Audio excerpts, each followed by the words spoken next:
People aren't single because they can't find love. They're single because they don't want to put in the effort. In 2026, nobody loses feelings overnight. They lose interest the moment things get hard.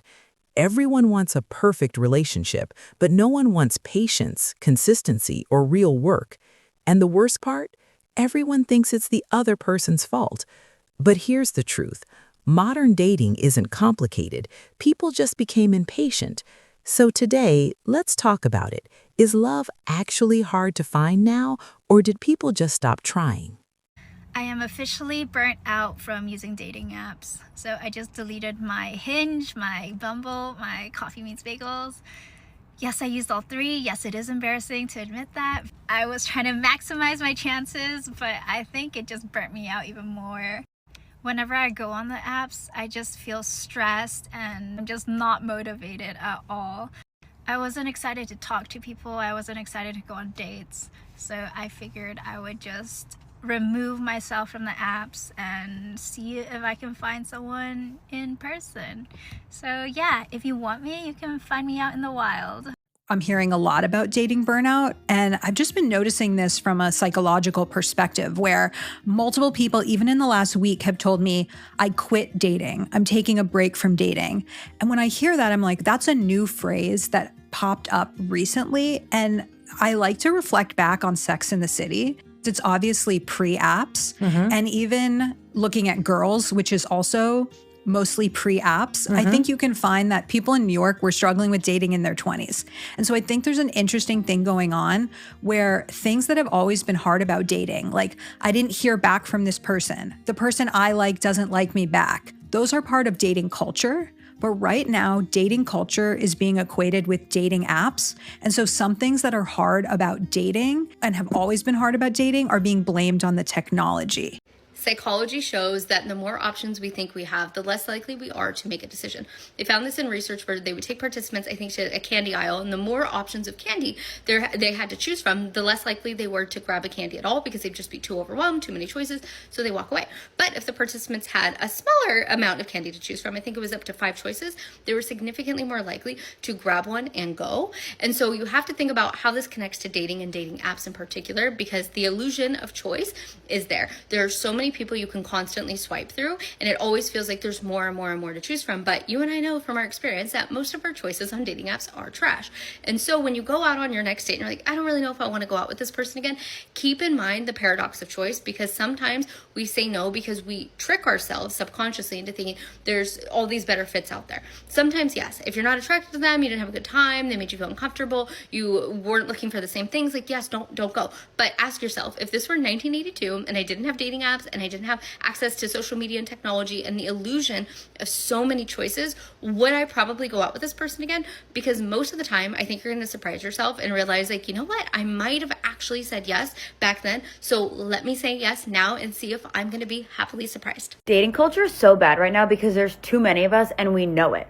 Like, I see you, you see me, I know you see probably 10 of me, and let me tell you, girls in dating apps, they're all beautiful.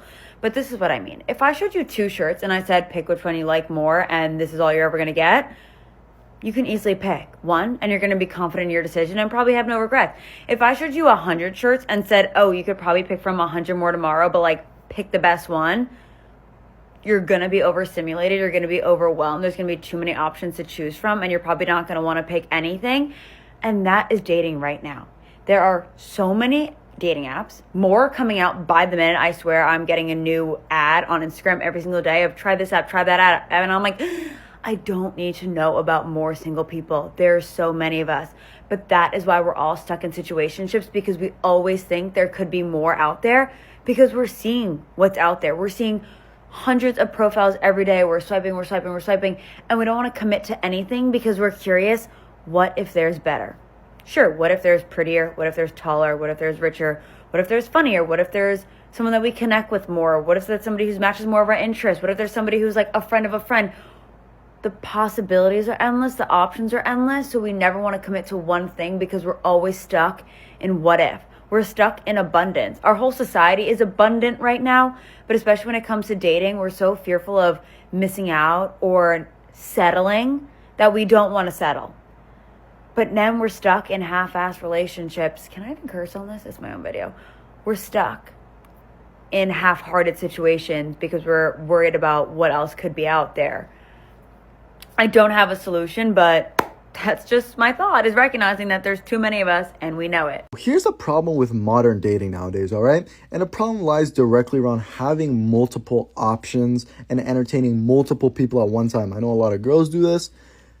Yeah, I know there's some guys, but a lot of girls I know or have known have done this in the past, where dating apps has made it so accessible to reach so many different people and to match with so many different people, honestly, anywhere, right? And so this is where the problem begins, is that when you start to have multiple people, let's just say on your Snapchat, you have 2, 3, 4, 5, and let's say you start entertaining each of these options, you are now distributing your time and energy amongst all these different people, when in reality, it's not going to end up working out, because you're never going to be able to form true connections with any of them. Because, yeah, you might give 20% to this person, 50% to that person, but you're never building a true bond or connection with them, And in the process, you might actually indirectly end up hurting one of those people, because the person that you're giving 20% of your energy to will start to feel it and pick up on the vibes and be like, you know what, this person's like, why is this person being like this to me? What did I do? And they're going to start to overthink and question things, thinking that, they were the only person that you were talking to, you know what I'm saying?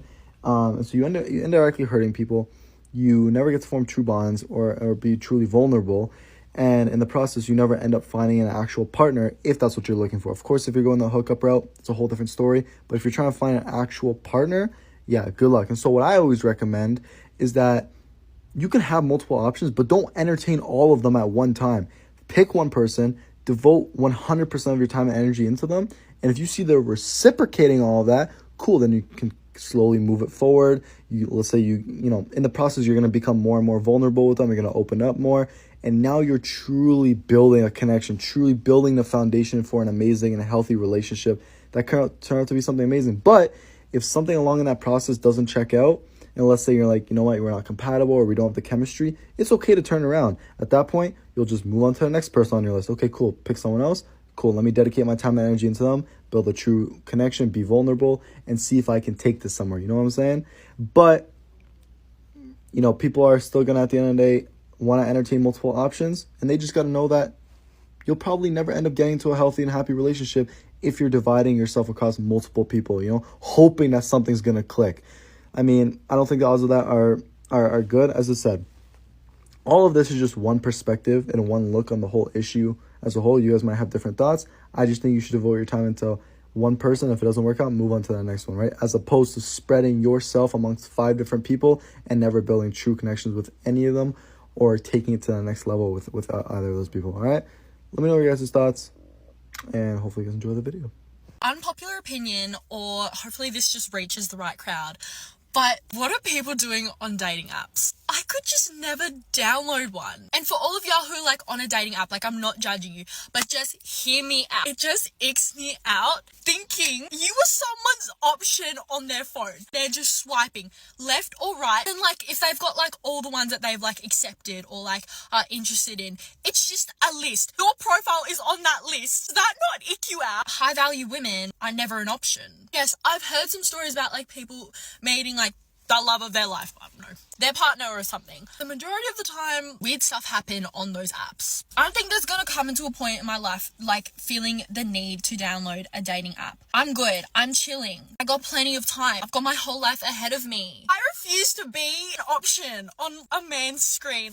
Is that not oh, no. I'm not into relationships. I feel that I just live better without a relationship. When it will come to the time when I am in that phase, wanting a relationship. Love how I said phase. Just dating apps, last resort. Dating apps, I believe, are the biggest contributor to why people are ghosting each other, because when the whole world was flipped on its axis, we may want to go out, we may want to find that man or that woman to want to date, but we're living in this world of comparing and contrasting.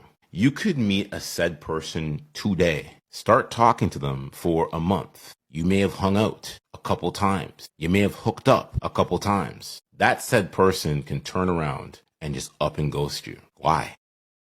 Because they were never intentional. This is what it comes back down to, being intentional with dating And then there's folks that don't have any expectations in dating. If you really pay attention to all these clips, you'll start to notice a pattern. The problem isn't that people have too many options. The real problem is options have made effort feel unnecessary. Today, it's not hard to start a conversation with someone. What's hard is consistently showing up and putting in effort. Because in the back of everyone's mind, there's always this thought, what if there's someone better out there? And once you start thinking like that, you unknowingly begin to treat every connection as temporary. You stop investing and you start testing. That's why these days, conversations start all the time, but very few actually go anywhere. People meet, they connect, and then suddenly, without any closure, they disappear. And here's the interesting part. Everyone is complaining. Dating is exhausting. No one is real anymore. But the truth is, we're all doing the exact same things we complain about. We expect loyalty while entertaining multiple options ourselves. We want effort, but hesitate to make the first move. And slowly, this turns into a cycle, where everyone wants love, but no one is willing to put in the effort it actually takes. And this is where the next problem begins, something even more damaging than having too many options: ego. Modern dating isn't just about building connection anymore. It's about proving your value. Why should I text first? Why should I show effort? And when two people walk into dating with that mindset, it doesn't turn into a relationship. It turns into a silent competition. If he's not calling you, do not call. And if he's not texting you, do not text. And if he's not making plans, for the love of God, please do not become his personal social coordinator. Relax with that. A diamond doesn't chase the miner. It doesn't scoot across the cave and say, pick me, I'm shiny. It just sits there in its value. And the miner does all the sweating. Effort, intention, pursuit, that's his job. And the problem is a lot of high achieving women forget this when they're dating. Yeah, you can run companies, you can lead teams, you can close deals, but when it comes to love, you start over functioning. You're over giving, overthinking, over texting, and suddenly you become the intern in your own love life, girl. After studying and interviewing over 10,000 people, I can tell you this is not random, it's behavioral. The patterns you operate from will determine the caliber of men that you attract and how he treats you every single time. And getting a man, please, that is not an issue. Keeping the right one and choosing better from the start, that's where the shift happens. The moment that you chase a man, even if you think that it's okay, even if you think, but it's fine, like, you know, he's always messaging me, it's fine if I message him. Or my girlfriend said, my friend totally said that I should reach out to him, and she's in a relationship. She's been in a relationship for like 8 years, so I should listen to her. No, you shouldn't. You totally shouldn't. Because a man knows that he's the pursuer. And when you rob him of that feeling to woo you and to win you over, he is going to think that you do not value yourself. High value men want to date and be with a woman who stays on her pedestal. She knows that she is the prize. When I say that she's the prize, I don't mean that you're better than a high value man, because the reality is a high value man is the prize as well. But when we are talking about romantic relationships, the dynamic is that he wants to be with a woman who truly loves, honors, and respects herself. Therefore, she is the goddess on her pedestal. She is the queen on her throne. That is actually what men find very attractive. If you do the opposite and you put him on the pedestal, that is when his attraction is going to decrease significantly for you. That's it. Okay, he is never going to be able to truly respect you and to see you as the woman that he should give his full heart to, that he should provide for, that he should give his last name to, if you yourself don't even know your own value. And so it's knowing how to date in a way where you let men woo you. You let men win you over because you are so confident and you are so secure with being in your healthy feminine energy. A guy wants you to chase him. He really wants you to become masculine, right? He becomes feminine. He becomes the woman. He becomes the prize. And then you become the guy. Then he's going to treat you like a man. They will have zero considerations about your feelings. They will treat you like a man. And I do believe they secretly like men. they don't have anything to offer. They don't come and offer you anything, because that's the right way of a man pursuing a woman, right? Not chasing, pursuing. And a man who pursues a woman is because he has something to offer. A man who wants a woman to chase him, he doesn't have anything to offer. Nothing, zero. Generous men will pursue a woman.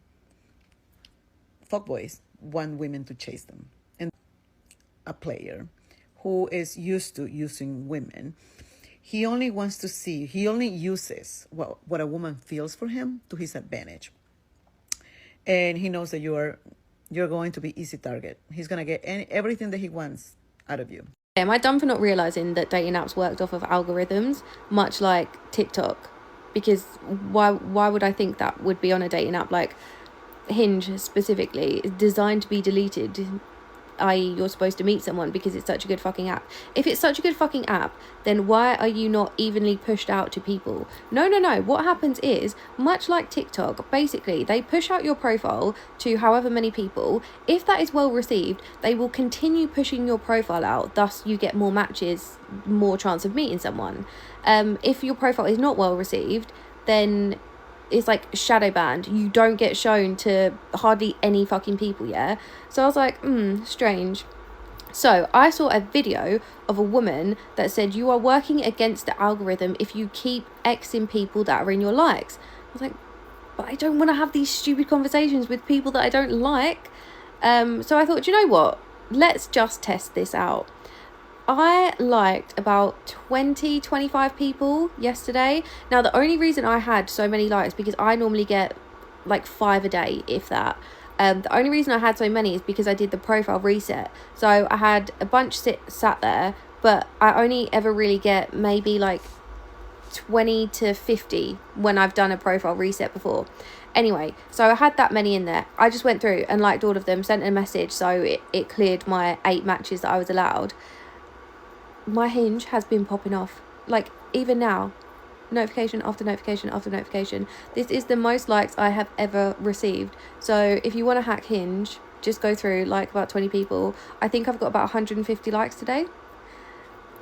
Fingers crossed hubby's in there. No, like I'm not doing it for that, but I just wanted to see whether it actually worked like that, and it does. If you want more likes on Hinge, just start liking more people that are in your likes, and then your profile will get pushed more.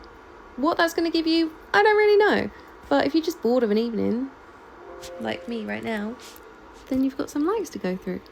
Anyway. A lot of the issues in our dating culture today are downstream of the fact that dating apps boost women's egos and destroy men's egos, which is almost the opposite of what should be happening. In a healthy dating society, you would have men that wouldn't be afraid of asking a lot of women out, even if they knew they had a slim chance. And you would have women who would at least be willing to try dates with men, even if they didn't find them like drop dead gorgeous. It's like economic activity or anything else. A healthy dating culture requires this pulse of back and forth. The problem is, the way that dating apps are designed and the way that they're designed to work is that a woman logs onto her Hinge or whatever, and she sees all the men who've liked her and basically mistakenly sees them as options. And of course, this is intentional. Dating apps struggle to retain women, so they build in these sorts of features that kind of like boost your ego. Even though a man sending you a like on a dating app does not mean that he's an option for a committed relationship. At best, it means he's an option for something casual, and your pool of people who are actually options for committed relationships is much, much smaller. And I think this can have the unintended effect of, in the actual in-person dating world, of making women undervalue attention from men who are actually really well suited to them. Because on the apps, they've previously gotten attention from a lot of men that they deemed better than a lot of those guys that might approach them in person.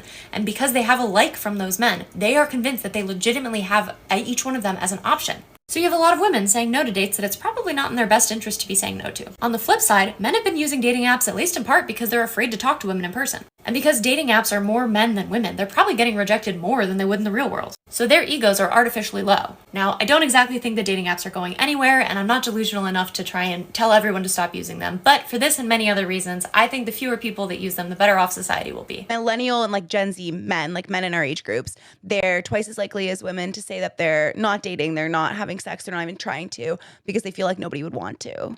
Which is like crazy that they're so self-aware to know that. But like, no. But like in all seriousness, like I think there's a real challenge with young men. And I think it's like, it might not even be about them. Like, it might not even be about the woman in their life. It's like the same thing where I'm sure you've had experiences like yourself as well. You're feeling so shit about yourself, then how are you supposed to like give love to other people? Or when you're thinking like, oh, well, why bother investing in like even buying somebody something nice for a first date because it always goes shit. And I was really shocked when I read that because I was like, maybe there's something like deeper happening. I don't know. Look, you can't treat future partners based off past experience. That's not fair to the future people. And like, we've all had bad relationships. We've all been, fucking sewered in the past. We've all had bad things happen to us in relationships and in love. You cannot carry that forward.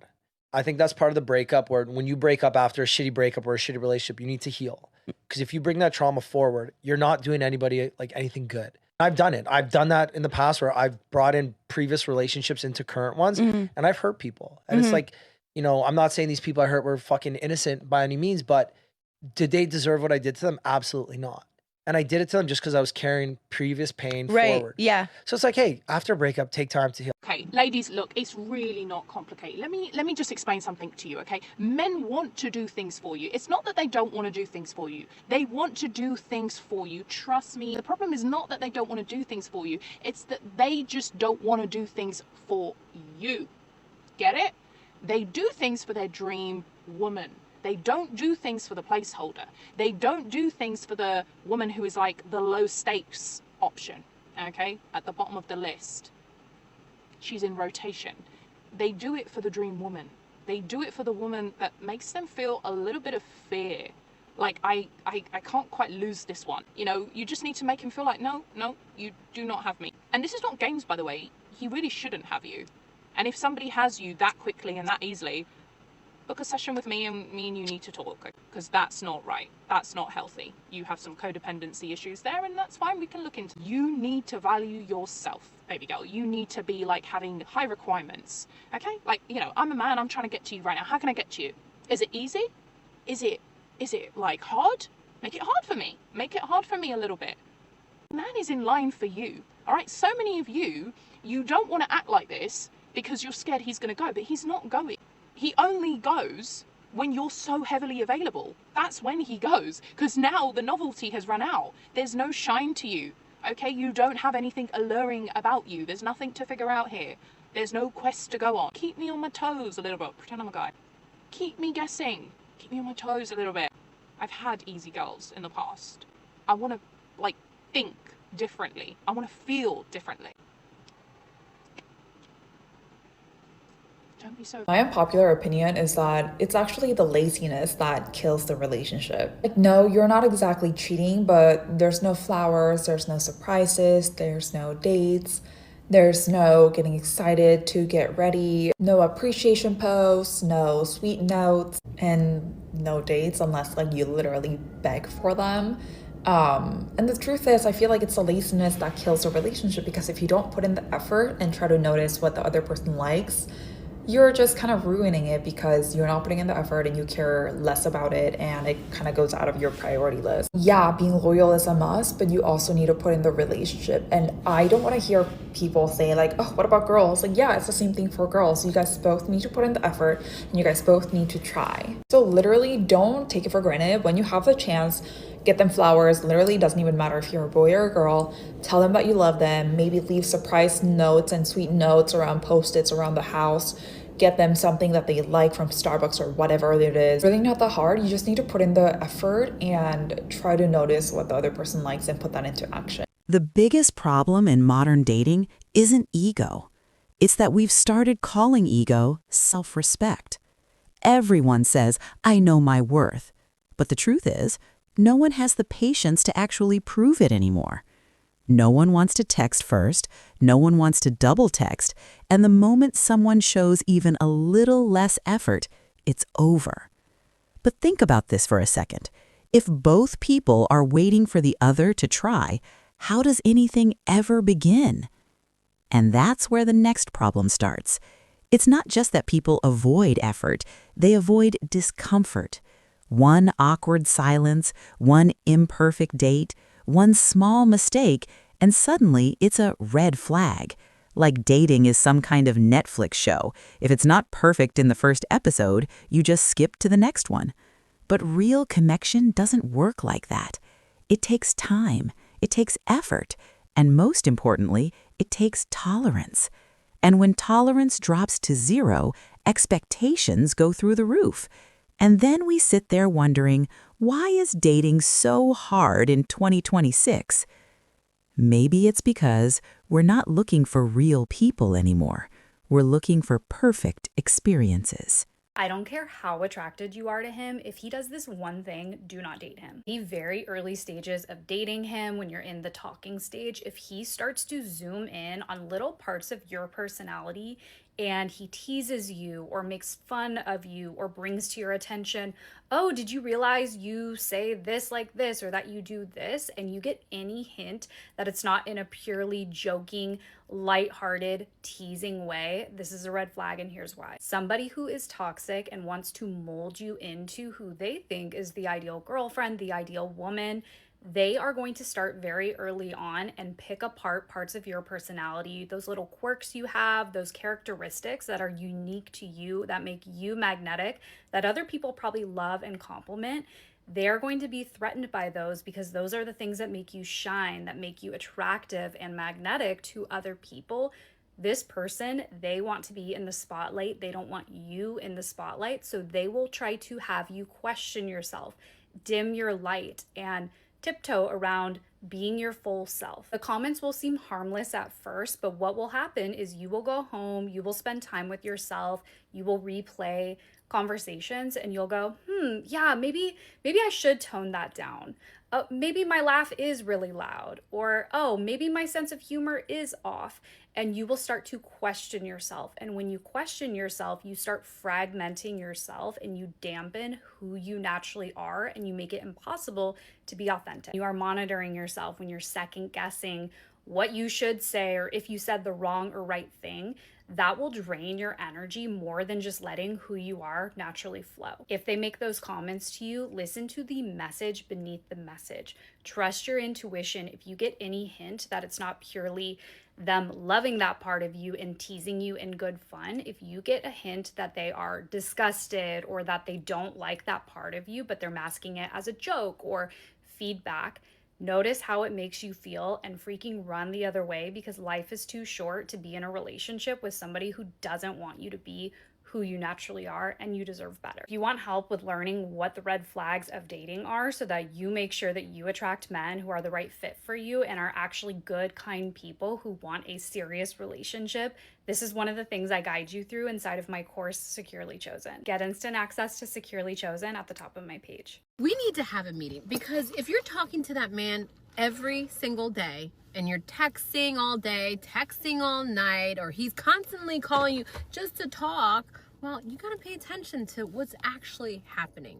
He's building an emotional connection with very little effort, because let me tell you something, texting is free. He's not planning dates. He's not investing into actually seeing you. That man is not spending any money, but because you're communicating all the time, it creates this illusion that the relationship is getting deeper, it's getting more serious, and your brain starts to feel like you're getting closer to this man. Meanwhile, the relationship really hasn't progressed. It hasn't gone anywhere. You're actually not in a relationship. You're not moving towards commitment, and nothing real is actually developing. And the truth is that he might be doing the same thing with multiple women. It's not that hard to copy and paste, okay? Talking is easy. Talking is cheap. You've heard that saying before, but real interest shows up through actions, not words. Things I want in a man. Number 1, height. My man's gotta be above 6'2". My last 2 boyfriends were 6'3". Both of them. And they were jacked. And they looked really good. How am I supposed to downgrade from that? So, unfortunately, my next man will have to be 6'2" and up. Number 2, you can't have a gut. I need you built. I need you fit and going to the gym multiple times a week. I'm sorry, I'm just not gonna date a fat guy. If I can be in the gym 5 days a week and be fit and care about how I look, you can do it. Number 3, he cannot have a salary cap. Whatever career he's in, he needs to have multiple streams of income, and we need to be able to make as much money as possible. That's why I will never date a guy who works in corporate. What is your 100K salary cap gonna do for me? The max you'll ever be able to get to is 150? Yeah, no, we're good. I need you in a career that is going to make us money. I am a lover of luxury. I like expensive things. I like expensive vacations. So will you, if you're my man. So we need a career that can support that. Number 4, whenever we travel, he's got to be flying his business. I'm sorry, we're not staying in economy together. It's just not happening. Again, this is where the lack of salary cap is really gonna help. And number 5, he's got to have a really nice watch. I'm not really impressed when I hear somebody has a Rolex anymore because those can be really cheap. I would much prefer if you had an AP or a Patek and maybe multiple of them. The Rolex can be your day watch and it still better be 50K plus. Okay. Honey, you're not worth it. You're not worth it. Can I say what we're all thinking? The fact that you delineated this with such, an ego, like you think you're God's gift, you're not worth any of those things. If he is 6'2" and up, built, has multiple watches of the kind that you delineate are appropriate, makes over 150K with no salary cap, and flies his girlfriend first class everywhere, even if he does all that, he shouldn't be doing it for you because you're not worth it. Right? The girl who's worth it is the one who doesn't demand all this and gets it just because she's polite and amazing to be around and loyal and loves her man for who he is, not for the stuff. So again, and listen, oh God, I hate to be this person. Attractive girl, yes, but man, she thinks she's a 10 plus and I don't know. Listen, girls, you have an inflated sense of self that's beyond. So these are the types of girls. Honey, what are you doing for him? I want a list. In fact, I would like you, honey, if you're watching, because some of them do, by the way. Just so you know, guys, I get messages from these women. Oh my God, that's me in the video. You're so mean. You're like a mean, old woman. I eat it up like a Christmas cookie that's just cooked just right. It's not too soft. It's not too burnt. I eat it up because you know what? It's getting under their skin because I'm telling them the truth. So, honey, love muffin out there, if you see the video, I would like to see your list of what you bring to the table that doesn't involve what you look like. Crickets chirp a little bit more. Really, I want a long list.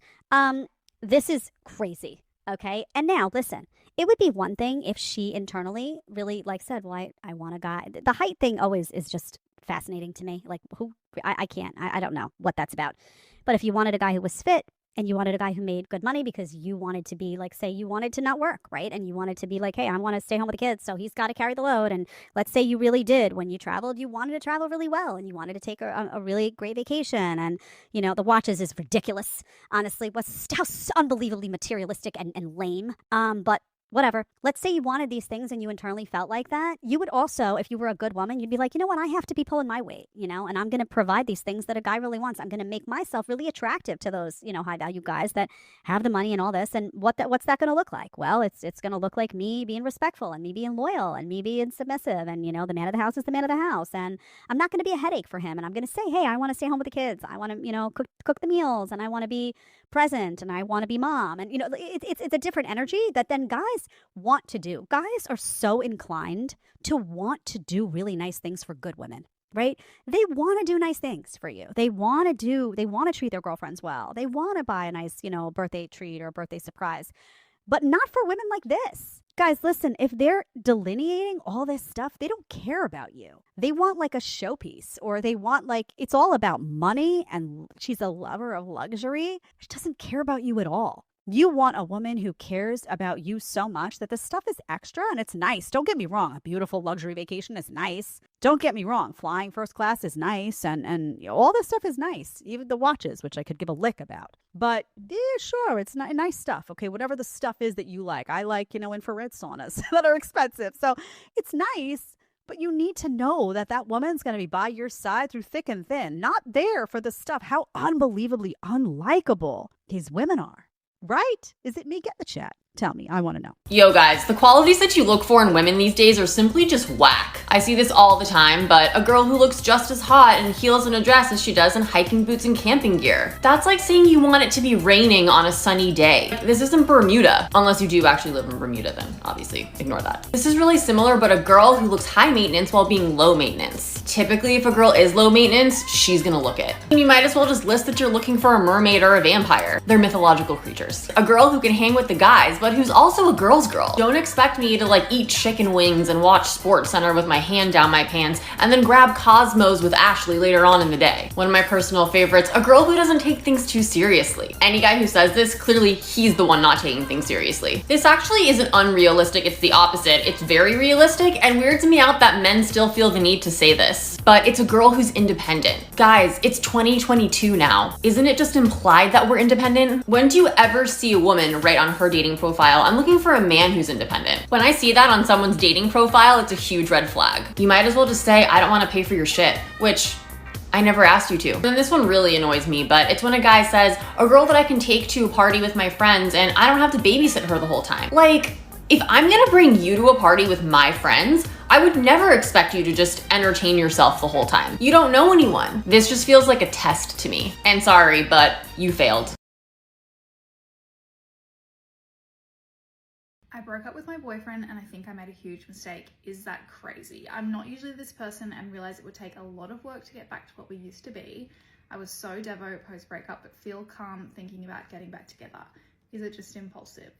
Okay, maybe. I think what we need to remember post-breakup is that of course you're gonna feel devastated, like it's a life-altering event and it's a sad one. So I think that it feels really natural to be like, why am I so sad? Because we just broke up. I will not be sad anymore if we get back together. But you might not be sad in the short term, but the reasons for why you ended the relationship will likely still exist. Like, say for example, you wanted to have children, he didn't want to have children. That will still exist and be easier short term, difficult long term. So as much as it's like, no one wants to feel sad, no one wants to feel devastated, and a breakup is grief, it sucks, no one wants to go through it, but I think you have to keep that front of mind. Like, when you're feeling like you want to get back together, I think you have to make sure you're not romanticizing the relationship and only remembering the good things, which is very natural, but try and remember why you ended the relationship and maybe set yourself like a timeline. If you're still feeling this way in 3 months, you can have the conversation. If you're still feeling this way in 6 months, whatever feels natural for you, but I wouldn't be making any decisions like this directly after a breakup. You're not in the right decision-making mindset. I'm gonna start talking, because if I don't start talking, I'm gonna go crazy because I'm alone in this house. You know what? Today, my boyfriend broke up with me. And you know what I did? I just looked at him. I said, okay, if that's your decision, I respect that. And you know what I did? I got up, went to Walmart, bought a suitcase, came back, packed my things, looked at him. I said, I'm gonna go buy a car. Look on this man's face. He was shocked. He didn't expect this. I'm like, I'm gonna go buy a car. 3 hours later, I come back. He wasn't there. I packed all my things up into this car. And he got back as soon as I was done packing. He walked in that house. I know he saw the car. I saw him from when we saw that car. The look on his face. Honestly, I was surprised. He looked upset. And I looked at him. I said, I'm done packing. And he goes, okay. And I said, okay, bye. And I walked out. And it was the first time in my life that I never got to say my last words. Because usually they're really petty and spiteful, and that's why. But guys, I can't. What did Steve Harvey say? Never let a man tell you he don't want you twice, or something like that. Like, really, like, you're sitting there, looking me in the eye, in the place that we lived together, on the couch we picked out, and the blankets we picked out, and the wall color that we picked out, and you're telling me you think we should separate. Like, oh, okay. Like, I don't have anything to say. I respect you telling me the truth, you know? But all I can say is, okay, and leave. You know, I'm not going to sit there and beg someone to choose me. You know, I used to be that way, not anymore. I know my worth, like, you know. And my guy friend was like, wow, like, you walked out on him. Like, you didn't even fight. Fight for what? Like, what? I'm not going to lose any more dignity. I'm going to fight for someone to, you know, want to be with me, want to live up to my standards. You don't live up to my standards, that's fine. That's okay. Go find someone with lower standards. There's plenty of girls out there who will be with you just for your money and have no standards. Like, I have standards. Like, okay? So, I don't know, now I got a new car. The weirdest part is, we're so busy avoiding red flags that we're losing real people. One small mistake, one awkward moment, and just like that, it's over. Like the person wasn't human, just something to be replaced. But here's the truth. No one is perfect. Not you, not me, not the next person you're talking to. And still, we expect a perfect experience with zero effort. Real connection isn't instant. It's awkward at first. It takes time.